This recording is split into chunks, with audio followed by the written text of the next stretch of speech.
As we mentioned, Crime Stoppers is offering that $10,000 reward for information in the case in conjunction with the ATF. Experts say the group is community policing at its best. And last year, thanks to anonymous tips to Crime Stoppers, local police made 220 arrests.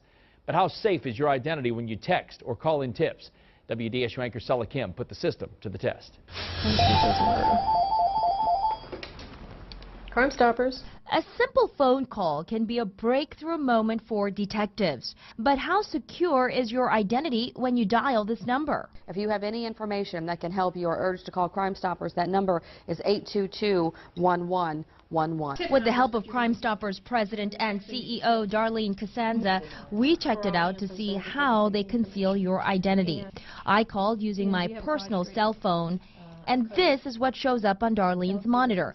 Just a blank space to take notes, a place to log time and date, but my number, nowhere to be found. There's no indication here, that, as you can see, that anybody was ever identified. Darlene says they use a sophisticated military encryption software tested by the Secret Service.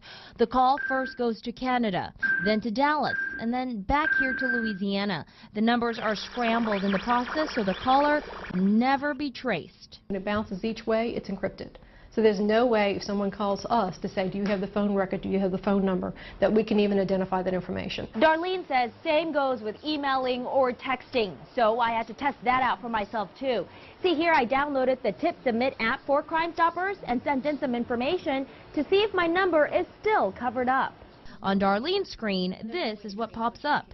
Just a two-way dialogue via text messages. Again, my number never revealed. The only number that's important of note is the code.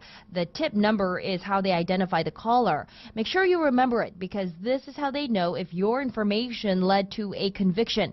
If it did, you could be eligible for some money. What we're going to ask you to do is to call back to see if this information has any, if it leads to an arrest. If it leads to an arrest and an indictment, you are eligible for a cash reward. So call, text, or email if you think you hold the clue to a case. It is your best weapon against crime. On your side, Sella Kim, WDSU News. And of course, you can call Crime Stoppers at 822-1111. Crime Stoppers was launched in New Orleans in 1981. Since then, not a single identity